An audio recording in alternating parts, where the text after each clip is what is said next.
اس کی نیت میں کسی قسم کا کوئی کھوٹ نہیں ہے، وہ بیچارہ بالکل اللہ کے لیے ثواب حاصل کرنے کے لیے، نیکیاں کمانے کے لیے وہ عمل کر رہا ہے کہ فجر کی نماز 2 رکعت کی بجائے 4 رکعت پڑھ رہا ہے، 4 سجدے ایکسٹرا کر رہا ہے، لیکن پھر بھی اس کی یہ عبادت قابل قبول نہیں. کیوں؟ اس لیے کہ یہاں پر اخلاص تو موجود ہے لیکن اتباع سنت موجود نہیں، نبی کی سنت کے خلاف عمل کر رہا ہے. تو چاہے جتنے اخلاص کے ساتھ وہ عمل کر لے کوئی فائدہ نہیں، اس لیے کہ اخلاص کے ساتھ ساتھ اتباع سنت بھی شرط ہے.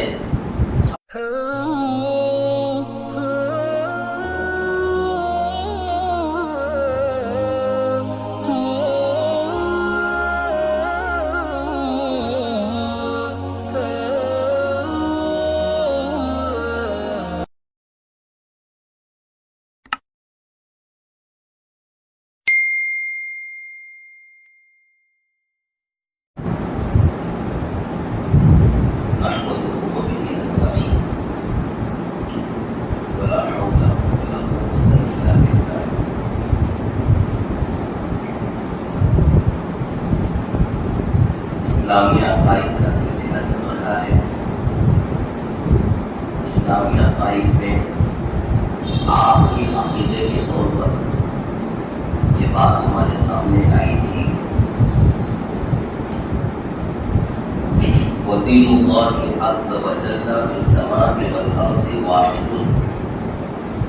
آسمان اور زمین میں اللہ تعالیٰ کا دین صرف ایک ہے، وہ دین الاسلام، اور وہ دین اسلام ہے.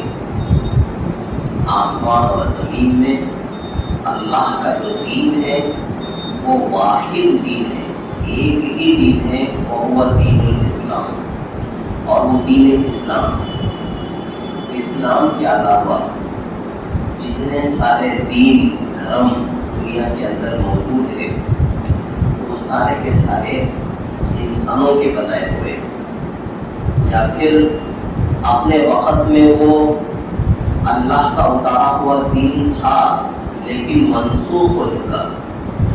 جیسے یہودیت ہے، حضرت موسیٰ علیہ السلام کا جو دور تھا اس وقت میں یہودیت جو ہے اللہ کا دین تھا، لیکن جب حضرت عیسیٰ علیہ السلام دنیا میں تشریف لائے تو یہودیت منسوخ ہو گئی. پھر حضرت عیسیٰ علیہ السلام کے بعد جب حضور پاک صلی اللہ علیہ وسلم دنیا میں تشریف لائے ہیں تو عیسائیت، کرسچینٹی جو ہے یہ منسوخ ہو چکی. اسلام کی دنیا میں آنے کے بعد کسی اور دین کو اپنانا، کسی اور دین کو قبول کرنا یہ مردود ہے، اللہ کے پاس کسی بھی طرح سے قابل قبول نہیں ہے. قرآن مجید میں اللہ نے فرمایا ان الدین عند اللہ الاسلام، کہ دین تو اللہ کے پاس صرف اسلام ہے. اور ایک جگہ پر اللہ نے فرمایا وَمَن يَبْتَغِ غَيْرَ الْإِسْلَامِ دِينًا فَلَن يُقْبَلَ مِنْهُ، کہ اسلام کے علاوہ کوئی بھی بندہ دوسرا دین اگر لے کر آئے گا قیامت کے دن فَلَن يُقْبَلَ مِنْهُ، تو وہ دوسرا دین اس سے ہرگز قبول نہیں کیا جائے گا. صرف اسلام یہ قابل قبول ہے قیامت کے دن. تو جو صحیح اور پکا اسلام لے کر آئے گا وہی اللہ کے یہاں قابل قبول بھی ہے، اسی کی نجات ممکن ہے. اور جو دوسرے دین لے کر آئے گا وہ ناقابل قبول ہے. اب اسلام کا مزاج کیا ہے وہ بیان کیا تھا، وَهُوَ بَيْنَ الْغُلُوِّ وَالتَّقْصِيرِ وَالتَّشْبِيهِ وَالتَّعْطِيلِ وَبَيْنَ الْجَبْرِ وَالْقَدْرِ وَبَيْنَ الْأَمْنِ وَالْيَأْسِ فَهَذَا دِينُنَا وَاعْتِقَادُنَا. فرمایا اسلام کا مزاج ہے اعتدال، اسلام کا مزاج ہے درمیانہ پن. افراط بھی غلط ہے، تفریط بھی غلط ہے. سمجھانے کے لیے جو ہے حضرت متکلم اسلام مولانا محمد الیاس محمد دامت برکاتہم سمجھاتے ہیں کہ ایک ہے حد سے آگے بڑھ جانا اور ایک ہے حد سے نیچے اتر جانا. حد سے آگے بڑھ جانا بھی بری بات ہوتی ہے, حد سے نیچے اتر جانا بھی بری بات ہوتی ہے. حد پہ رہنا یہ اچھی بات ہوتی ہے, حد پر رہنا یہ اچھی بات ہوتی ہے. تو حد سے آگے گزر جانا اس کو کہتے ہیں عربی میں افراط, اور حد سے نیچے اتر جانا اس کو کہتے ہیں تفریط. اور افراط اور تفریط سے پاک حد پہ رہنا اس کو کہتے ہیں اعتدال. اور یہی راستہ ہے صراط مستقیم, یہی صراط مستقیم ہے اور یہی اسلام ہے. اس نظریے کو, ان باتوں کو ذہن میں رکھتے ہوئے اگر غور کریں گے, امت میں جو طبقے پیدا ہوئے ہیں, جو گمراہیاں وجود میں آئی ہیں, وہ انہی دو طرح کی ہیں. کچھ گمراہیاں وہ ہیں جو حد سے آگے بڑھ گئے, لوگ اتنی حد سے آگے بڑھ گئے کہ دین میں جو چیزیں موجود ہیں, دین میں جو باتیں ثابت ہیں, ان ثابت شدہ باتوں کا بھی انکار کرنے لگے. حد سے آگے بڑھنا کہ دین میں جو چیزیں موجود ہیں ان موجود باتوں کا بھی انکار کرنے لگ گئے, یہ ہے حد سے آگے بڑھنا. اسی کو الحاد بھی کہتے ہیں. حد سے آگے بڑھنا کہ ثابت شدہ باتوں کا انکار کرنا. اللہ کا موجود ہونا یہ ثابت ہے, عقل کے اعتبار سے بھی ثابت ہے اور کتاب اور سنت کے اعتبار سے بھی ثابت ہے. اب کوئی بندہ اتنا ماڈرن بن جائے اور اتنی زیادہ سائنس پڑھ لے وہ کہ اب اسے اللہ کو ماننا ہی مشکل ہو رہا ہو, اور وہ اپنے جو ہے سائنس کی بنیاد پر خدا کا انکار کر رہا ہے, تو ایک ثابت شدہ حقیقت کا انکار کر رہا ہے, یہ ہے الحاد. اس طرح آج کل بہت سارے ایسے نادان قسم کے مسلمان نوجوان جو دین کا علم انہوں نے کبھی نہیں سیکھا, نہ مکتب میں بیٹھے, نہ کسی عالم کے ساتھ صحبت ہے ان کی, نہ دینی محفلوں دینی مجلسوں سے ان کا کوئی واسطہ, بس جب سے سمجھ پیدا ہوئی ہے اسکولز, کالج اور یونیورسٹی یہیں کے دھن میں لگے ہوئے. سائنس انہوں نے پڑھی, ٹیکنالوجی انہوں نے پڑھی, دین کبھی انہوں نے نہیں پڑھا. تو اس قسم کے جو لوگ ہوتے ہیں آج کے زمانے میں بہت تیزی سے وہ اسلام کو چھوڑ رہے ہیں اور اللہ کا انکار کر رہے ہیں, اور وہ یہ کہتے ہیں کہ بھئی اللہ ہے, موجود ہے. سائنٹیفکلی یہ بات سمجھ میں نہیں آتی, یہ بات سمجھ میں نہیں آتی, اسی لیے ہم اللہ کا انکار کر رہے ہیں, اسلام کا انکار کر رہے ہیں. یہ بہت زیادہ عقل مندی کی باتیں کرنے کی کوشش کرتے ہیں وہ, حالانکہ وہ بڑے بیوقوف ہوتے ہیں. اتنی موٹی بات جو دنیا کا موٹے سے موٹا دماغ کا آدمی بھی سمجھ سکتا ہے, اللہ کے ہونے کی دلیل اپنی عقل کی بنیاد پر, اور یہ اتنی بڑی بڑی کتابیں پڑھ کر بھی, اتنا سارا سائنس پڑھ کے بھی اتنی ضروری اور بنیادی بات نہیں سمجھ پاتے. تو بہت تیزی سے نوجوان ایتھسٹ بن رہے ہیں آج کل کے دور میں. ختم نبوت کا عقیدہ دین میں ثابت ہے, اور کتنے سارے ایسے بد نصیب لوگ ہیں جنہوں نے ختم نبوت کے عقیدے کو انکار کر دیا. اہل تشیع ہو یا قادیانیت ہو یا شکیلیت ہو یا مہدویت ہو, اس قسم کے جتنے گمراہ, جتنی تباہیاں پھیلی ہیں ختم نبوت کا انکار کر کے پھیلی ہیں, یہ بھی الحاد ہے. یہ ثابت شدہ حقیقت کا انکار کر دیا.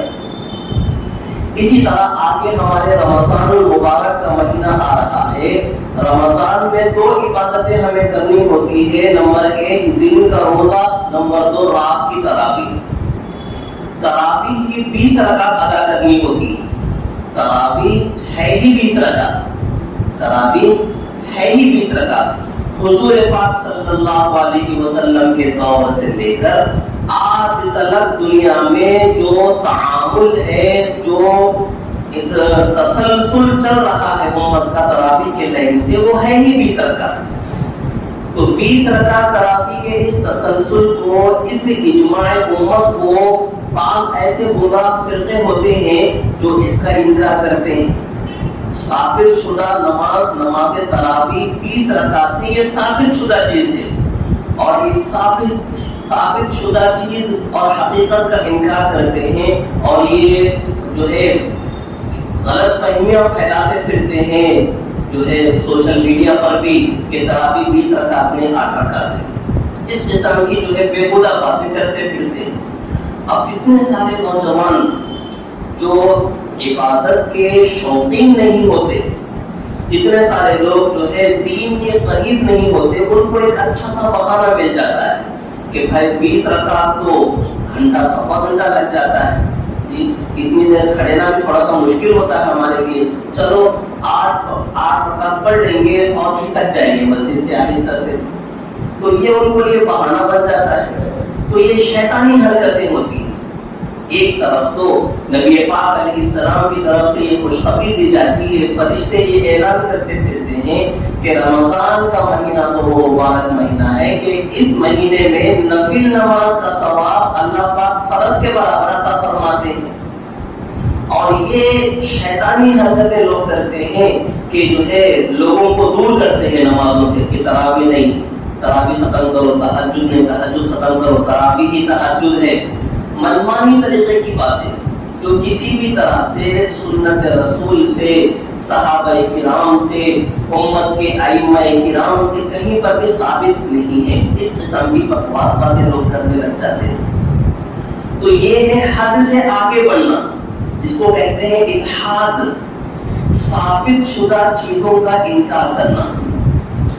اور دوسرا ہے حد سے نیچے اتر جانا، کہ جو چیزیں دین میں ثابت نہیں ہیں ان کو دین بنا دینا، جو چیزیں دین میں ثابت ہی نہیں ہے ان کو دین بنا دینا زبردستی، اس کو کہتے ہیں بدعات۔ جو چیز دین کا حصہ ہے ہی نہیں، اللہ کے نبی نے نہیں کیا وہ کام، صحابہ کرام کی زندگیوں میں وہ عمل ہم کو نہیں ملتا، علماء کے جو بڑے بڑے جو ہے بزرگان دین گزرے ہیں انہوں نے کہیں پر اس طرح کی بات لازم عمل ہے نہیں لکھا، لیکن نادان قسم کے لوگ ہوتے ہیں کہ باتوں میں آ کر، گمراہ لوگوں کی باتوں میں آ کر غیر ضروری چیزوں کو ضروری سمجھنے لگ جاتے ہیں اور اس پر ضدم ضدی کا معاملہ کرتے ہیں، کہ جو چیز دین میں ہے ہی نہیں، نبی نے حکم نہیں دیا، صحابہ کی زندگیوں میں اس کا کوئی وجود ہم کو نہیں ملتا، اسلام کی پہلی صدیوں میں کہیں پر بھی وہ چیز موجود نہیں ہے، یہ آخری صدی 14ویں صدی میں کوئی بندہ یا کوئی جو ہے اس قسم کا عمل چلا دیتے ہیں تو زیادہ سے زیادہ اس عمل کو جائز کہا جا سکتا ہوگا، لیکن اس کو فرض کے لیول پر، واجب کے لیول پر ضد کر دینا کہ نہیں یہی ہونا ہے، اس کے علاوہ اور کچھ نہیں ہونا ہے، یہ ہے بدعات۔ یہ جو کام ہوتا ہے یہ بدعات کا راستہ ہوتا ہے۔ اب جو لوگ بدعات میں مبتلا ہو جاتے ہیں نا، تو ان کی نیتیں خراب نہیں ہوتی، نیتیں ان کی اچھی ہوتی ہیں کہ وہ تو ثواب حاصل کرنا چاہتے ہیں، وہ تو جو ہے نیکیاں کمانا چاہتے ہیں، نیت ان کی بری نہیں ہوتی، لیکن عمل جو ہوتا ہے وہ خلاف سنت ہونے کی وجہ سے بیکار ہو جاتا ہے۔ دو چیزیں دین میں بہت اہم ہیں۔ نمبر 1 اخلاص، کہ جو بھی عمل ہو وہ صرف اللہ کے لیے ہو، اس کو کہتے ہیں اخلاص۔ جو عمل بھی بندہ کر رہا ہے، چھوٹے سے چھوٹا عمل ہو یا بڑے سے بڑا عمل ہو، وہ صرف اور صرف اللہ کے لیے بندہ انجام دے، اخلاص۔ اور دوسری اہم بنیاد دین میں اتباع سنت، کہ جو عمل کر رہا ہے وہ سنت کے مطابق بھی ہو۔ اگر کوئی بندہ کتنا بھی عمل کر رہا ہے لیکن اخلاص اس کے اندر موجود نہیں ہے تو وہ عمل اس کا قابل قبول نہیں ہوتا۔ ایسے ہی دوسرے نمبر پر کوئی بندہ کتنے بھی اخلاص سے کوئی کام کر رہا ہے لیکن سنت کے مطابق نہیں ہے وہ کام، تو کتنی بھی محنت کر لے وہ عمل اس کا اللہ کی بارگاہ میں قبول نہیں ہوتا۔ نمبر 1 اخلاص، نمبر 2 اتباع سنت۔ اخلاص کی جو ضد ہے وہ ہے شرک۔ اخلاص یعنی توحید، صرف اللہ کے لیے ہوگا۔ اخلاص اگر کمزور ہوگا تو جس قدر اخلاص میں کمزوری ہوگی اسی قدر اس کی جو اپوزٹ صفت ہے، جو اس کی ضد ہے شرک، وہ اتنی ہی اندر در آئے گی، اندر آ جائے گی۔ جتنا اخلاص کم ہوگا اسی قدر شرک انوالو ہو جائے گا۔ اور اتباع سنت میں جس درجے کمزوری پیدا ہوگی اسی قدر بدعات دین کے اندر آ جائے گی، اسی قدر بدعات دین کے اندر آ جائے گی۔ تو ہر عمل کے بارے میں، جو عمل بھی ہم کرنا چاہتے ہیں، ان 2 چیزوں کا خیال رکھنا ضروری ہے کہ نمبر 1 اخلاص اس عمل کے اندر موجود ہو کہ عمل صرف اور صرف اللہ کے لیے کیا جا رہا ہو۔ نمبر 2 اتباع سنت موجود ہو کہ جو عمل کر رہے ہیں حضور پاک صلی اللہ علیہ وسلم کی سنت سے اس کی اصل موجود ہو، صحابہ کرام کی زندگیوں میں اس عمل کی جڑ موجود ہو، تو یہ عمل جو ہے اہمیت جو ہے حاصل کر پاتا ہے۔ اگر یہ چیزیں نہیں ہیں تو کتنی بھی نیک نیتی سے آپ عمل کرو گے تو وہ عمل قابل قبول نہیں ہوتا۔ مثال کے طور پر فجر کی نماز 2 رکعت فرض ہے، 2 رکعت تو سنت ہے، 2 رکعت فرض ہے فجر کی نماز، جی ہم سب مانتے ہیں یہ بات۔ اگر کوئی بندہ زیادہ ثواب حاصل کرنے کے لیے، اللہ کو راضی کرنے کے لیے بہت اخلاص کے ساتھ فجر کی 4 رکعت فرض پڑھنا شروع کر دے، فجر کی 4 رکعت فرض نماز پڑھنا شروع کر دے، تو کیا یہ نماز اس کی ہوگی؟ کیا یہ نماز اللہ کے پاس قابل قبول ہوگی؟ کیوں ہے؟ اس لیے وہ تو بڑے اخلاص کے ساتھ پڑھ رہا ہے نا، اس کی نیت میں کسی قسم کا کوئی کھوٹ نہیں ہے، وہ بیچارہ بالکل اللہ کے لیے ثواب حاصل کرنے کے لیے، نیکیاں کمانے کے لیے وہ عمل کر رہا ہے کہ فجر کی نماز 2 رکعت کی بجائے 4 رکعت پڑھ رہا ہے، 4 سجدے ایکسٹرا کر رہا ہے، جی لیکن پھر بھی اس کی یہ عبادت قابل قبول نہیں۔ کیوں؟ اس لیے کہ یہاں پر اخلاص تو موجود ہے لیکن اتباع سنت موجود نہیں، نبی کی سنت کے خلاف عمل کر رہا ہے۔ تو چاہے جتنے اخلاص کے ساتھ وہ عمل کر لے کوئی فائدہ نہیں، اس لیے کہ اخلاص کے ساتھ ساتھ اتباع سنت بھی شرط ہے۔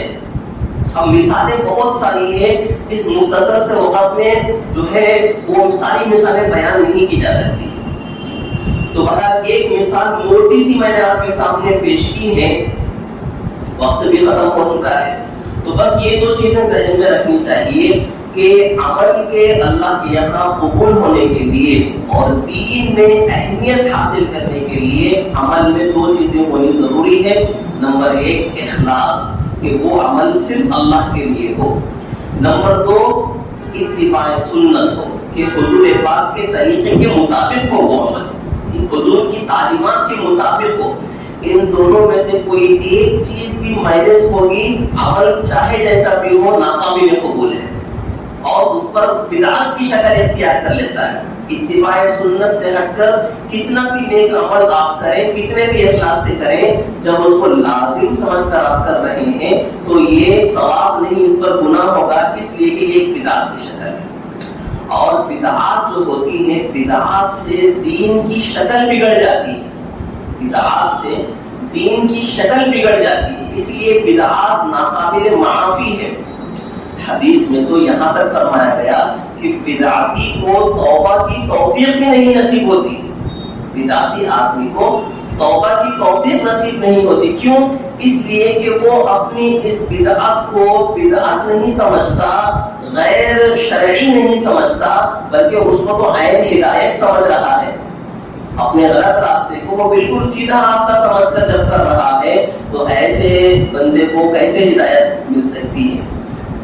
بندہ کوئی کام کر رہا ہے، غلطی کو غلطی سمجھ کر رہا ہے، تو آج نہیں تو کل ہدایت کی توفیق اللہ کی طرف سے مل سکتی ہے اس کو، لیکن غلط بھی کر رہا ہے، چوری پھر سینہ زوری، غلط بھی کر رہا ہے اور اس پر زبردستی بھی کر رہا ہے، ضدم ضدی کا بھی معاملہ ہے، تو پھر ایسے بندے کے لیے راستہ کھلنا ہدایت کا مشکل ہو جاتا ہے۔ اسی لیے جو ہے اتباع سنت پر آدمی کو مضبوطی سے جمنا چاہیے کہ کوئی بھی عمل کیا جا رہا ہے تو سنت رسول میں اس عمل کی حقیقت ہے یا نہیں ہے، صحابہ کرام کی زندگیوں میں اس عمل کی کیا حقیقت ہمیں ملتی ہے۔ اگر یہاں پر نہیں ہے کوئی عمل تو پھر اس پر ضد نہیں ہونی چاہیے۔ کوئی بندہ ذاتی طور پر پرسنلی طور پر کوئی کام اپنے طور پر کرتا ہے تو کر لے، لیکن سب کے اوپر لازم کر لینا، سب یہی راستے پر عمل کریں گے، ضد کا معاملہ کرنا، یہ چیز جو ہے اہل سنت کا طریقہ نہیں ہے۔ اسی لیے ان باتوں کو ذہن میں رکھیں۔ اللہ پاک ہمیں عمل کی توفیق عطا فرمائے۔